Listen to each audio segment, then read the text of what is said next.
cet homme est un terroriste, un gangster terroriste qui a un passé long comme le bras de fautes de crimes, de malversations, et surtout, c'est quelqu'un qui a été arrêté au Maroc en 2008, en janvier 2008, pour tentative de coup d'État contre la monarchie, contre le roi Mohamed VI, donc chef d'un réseau présumé, en tous les cas, d'appartenance à Al-Qaïda, de la mouvance Al-Qaïda, et qui fomentait au Maroc une tentative de renversement du régime.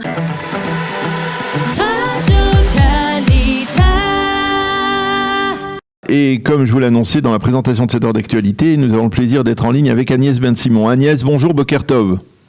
Bonjour, Boker Tov à tous. Merci Daniel de m'inviter dans votre émission. Alors on est très heureux de vous avoir, vous êtes journaliste, écrivaine et vous connaissez particulièrement bien un dossier qui n'a pas, il faut bien l'avouer, fait on va dire le buzz dans l'actualité de ces derniers jours. Il s'agit du dossier d'Abdelkader Belirage. Alors tout d'abord je voudrais que vous nous expliquiez qui est Abdelkader Belirage pour commencer.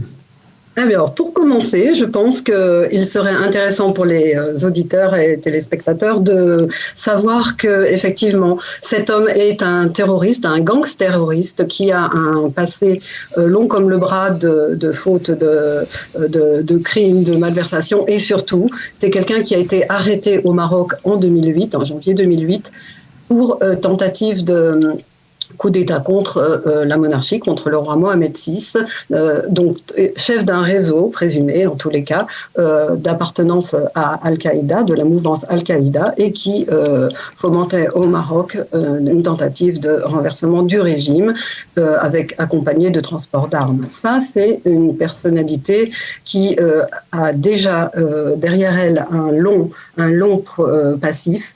Il était... C'est l'intérêt de l'enquête que j'ai menée pour la revue K, les Juifs, l'Europe, le XXIe siècle, c'est que j'ai repassé vraiment à la moulinette tous les éléments d'une affaire qui concernait en Belgique un meurtre qui n'a jamais été élucidé, qui est celui de Joseph Wibrand, qui était le président du comité des organisations juives de Belgique, l'équivalent du CRIF en France. Cet assassinat a eu lieu en 1989, le 3 octobre, et c'était une personnalité très haute et un grand humaniste, et il a été abattu par un gangster, par un terroriste, donc au terme d'une vie qui aurait pu être encore prometteuse. C'était un très grand médecin. Et pour expliquer à vos auditeurs, c'est qu'il y a deux dates qui résument l'affaire. Il y a d'abord l'assassinat de Joseph Wibrand le 3 octobre 1989 et son enterrement, ses obsèques nationales, suivies par au bas mot 5000 personnes, les personnalités du gouvernement, des hommes politiques, même l'Église. Tout le monde est venu à ces obsèques tellement les gens étaient sous le choc. Et puis, le 24 décembre 2020, un autre enterrement bien moins fleuri, celui-là, qui est l'enterrement de l'affaire Joseph Wibrand, en raison justement de la personnalité de Abdelkader Belirage. Alors, expliquez-nous pourquoi. Quel a été le rôle, à votre avis, de Belirage dans l'assassinat de Joseph Wibrand ? Alors, ce qui se passe, c'est que lors de ces interrogatoires par la police marocaine, Belirage, qui de toute façon, avec tout ce passif de fomenter des attentats contre le roi, aurait déjà de toute façon été obligé d'être condamné. Lors de ces interrogatoires, il avoue des crimes qui ont été commis en Belgique. 6 crimes. Et qui n'avaient pas été élucidés. À la mouvance d'Abou Nidal et sur ordre d'Abou Nidal. Donc ça, c'est des choses que de lui-même a avouées, alors que rien ne l'y obligeait. Il était de toute façon, avec déjà ce passif, condamné par le Maroc. Il a avoué des crimes qui n'avaient jamais été reliés les uns avec les autres dans les enquêtes qui ont été menées dans cette période-là par la police belge. Et c'est là que tout a été révélé, qu'on a pu faire le lien entre ces 6 affaires. Très brièvement, il s'agit en 1988 de l'assassinat de 2 personnes qui étaient présumées juives pour la première, ce qui n'était pas le cas. Et la deuxième, oui, des personnages qui n'avaient pas vraiment d'importance. Je parle au niveau politique, il n'y avait pas d'enjeu, mais juste pour Bélirage, lui a expliqué qu'il voulait se faire la main. Ces deux personnes ont été assassinées avec la même arme. Et c'est Bélirage lui-même qui avoue l'avoir fait. La police, Agnès, elle n'avait pas réussi à élucider ces assassinats, ni l'assassinat de Joseph Wibran, ni les autres. Jamais ça n'a été élucidé, ni ces deux personnes, ni celles qui ont suivi. 4 autres personnes ont été tuées un peu plus tardivement en 1989, mais c'est important parce que le 29 mars 1989, l'imam de la grande mosquée de Bruxelles est assassiné, ainsi que son secrétaire, dans leur bureau, avec aussi une arme du même calibre, et également, rien n'a été élucidé. Pourtant, dans cette affaire-là, elle a été revendiquée par une organisation, les soldats du droit ou les soldats de la justice, comme on voudra, qui ont revendiqué cet assassinat. Et ces double assassinat. Et cette organisation, qui est un des noms d'emprunt du Fatah, Conseil révolutionnaire d'Abou Nidal, crée un lien avec l'assassinat de Joe Wibran, qui se produit donc lui en octobre et qui est revendiqué par la même organisation. Entre-temps, une autre personne a été décédée, a été tuée. Non. Il s'agit du chauffeur de l'ambassade d'Arabie Saoudite sur une erreur. Ok, alors, parce que ça fait beaucoup de... Ça fait... Vous êtes trompé, c'était l'ambassadeur qui était visé.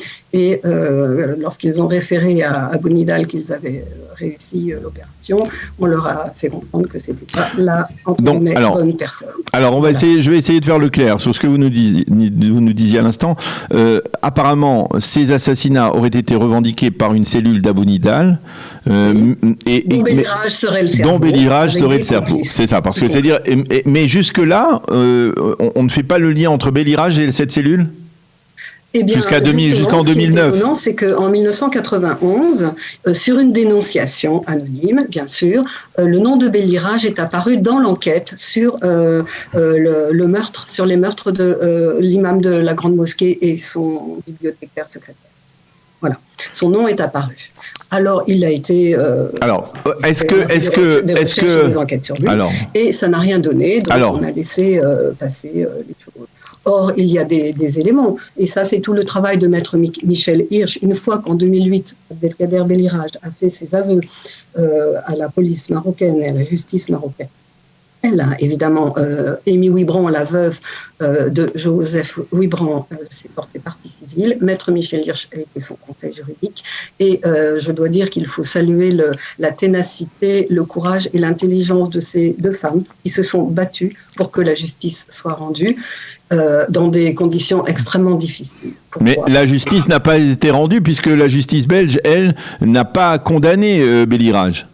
Non, pas du tout, pas du tout. Elle n'a pas condamné Bélirage, elle n'a pas mené les choses de cette façon-là. Il est vrai que, d'abord, Bélirage étant arrêté au Maroc, étant un ressortissant marocain, l'État marocain refuse l'extradition de ses concitoyens, quelle qu'elle soit. Il est condamné Alors, on a fait venir plusieurs commissions rogatoires au Maroc pour l'interroger.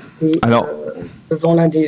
Alors ça s'est produit en 2008, en 2009, en 2010. Donc, il y a eu plusieurs avec inspecteurs de police, avec juges.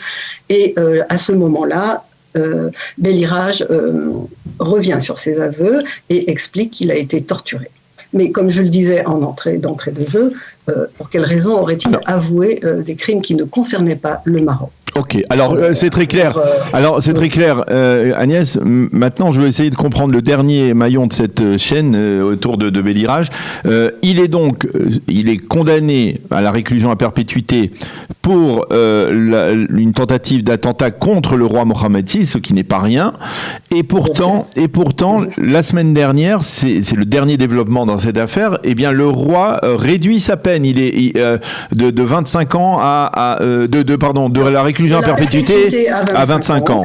Or, il a déjà, si je puis dire, presté 15 ans, et donc il lui resterait 10 ans. Mais pourquoi le roi lui réduit sa peine ? Alors ça, c'est une très bonne question à laquelle je n'ai pas la réponse. Il doit y en avoir une ou plusieurs explications, mais parce que c'est vrai que quand on commet ce genre d'attentat, je pense que des gens comme Ben Barka ou Oufkir n'ont pas eu droit au même traitement. Au Maroc, bon, on est très sévère et c'est tout à fait normal par rapport à des tentatives. Donc il doit y avoir une explication qui, pour l'instant, n'est pas connue. Il faut attendre, être un peu patient et peut-être avoir d'autres informations. Pourquoi cette affaire Toujours est-il que, heureusement, ils l'ont condamné aussi au Maroc pour ces six meurtres. Voilà, sur la base des dossiers que la Belgique avait transmis. Évidemment. Pourquoi cette affaire est passée, on va dire, sous les radars, on va dire, même des médias occidentaux on n'en a pas véritablement parlé, ou je me trompe ? Pas tout à fait. Si, on en a parlé, mais ce qui se passe, c'est que comme l'affaire est étalée sur des dizaines d'années, 3 décennies, il est évident que moi, mon travail, c'était de regrouper tout ça et de refaire la ligne du temps. Et donc, effectivement, à chaque fois qu'il s'est passé un événement, on en a parlé beaucoup en 2008 et 2009, parce que la révélation qui fait vraiment le plus de scandale, c'est que Abdelkader Belirage est un informateur de la sûreté belge. En 2000, il devient un informateur, alors que à deux reprises, vous savez, quand quelqu'un demande, il n'était pas belge, il a demandé sa naturalisation, il lui a été refusé à 2 reprises, et par le parquet de Gand. Et c'était la sûreté de Gand qui menait l'enquête en disant que non, c'était pas possible. Il est connu pour ses orientations radicales, vraiment. Et puis aussi, il avait un dossier lié à des affaires de gangstérisme. Alors, quel est, à votre avis, je tiens à dire que le 6 juin 2000, on rend un avis encore négatif sur sa demande de naturalisation, et une semaine après, le 13 juin, il obtient cette naturalisation. Et là, évidemment, ça soulève vraiment des plaies. Quand l'affaire Belirage éclate à partir de 2008, il y a des commissions d'enquête à la demande des parlementaires, c'est tout à fait le droit, de demander des explications, qu'est-ce qui se passe, comment ça se fait. Et il se trouve quand même, ça fait partie des choses absolument incroyables, c'est que l'avis du 6 juin, qui était un avis négatif, a disparu des dossiers. Okay. Ça a été vraiment... mais en Belgique, on arrondit toujours les angles, la sûreté, c'est la raison d'État.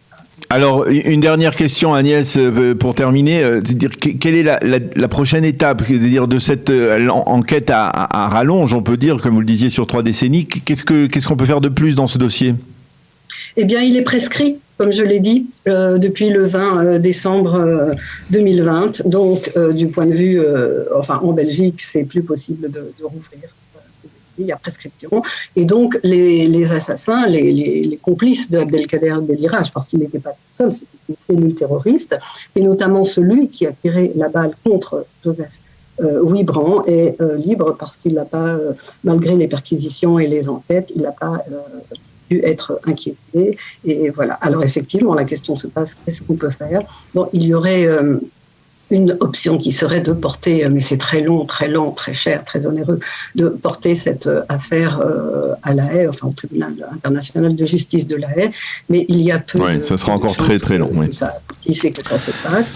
Moi, ce qui me dérange dans cette histoire, et c'est la raison pour laquelle je l'ai fait, c'est qu'à chaque fois, quand il s'agit que ce soit d'autres qui en ont fait les frais, ce sont donc des juifs qui sont abattus, et en réalité, chose importante qu'il faut dire, et après on l'antenne j'imagine, c'est qu'en réalité, en 1991, on a libéré des otages qui avaient été emprisonnés par Abu Nidal. C'est l'affaire du Silco, la famille Outekin. Okay. Ce sont des franco-belges qui ont été... et alors pour les libérer, ces otages, on a négocié avec Abu Nidal contre des espèces sonnantes et trébuchantes assez lourdes, 6,6 milliards de francs belges à l'époque. Merci beaucoup. Agnès, on est obligé de terminer. On a bien compris la complexité de cette affaire et on a fait la prolongation de cette affaire. Merci beaucoup Agnès Ben-Simon de nous avoir évoqué donc cette affaire, ce dossier Bellirage qui a rebondi d'une certaine manière avec la grâce accordée la semaine dernière par le roi Mohamed VI, donc réduction de peine. Il lui reste encore une dizaine d'années à purger avant d'être un homme libre. Une affaire donc qui pourrait encore rebondir. Merci encore à vous d'avoir traité cette affaire donc dans le temps. Merci pour toutes ces précisions. Bonne journée, à bientôt Agnès. Merci Daniel, mais j'invite les gens à aller se consulter le dossier complet sur la revue K qui est en ligne, une très bonne revue. Merci Daniel. Merci à vous.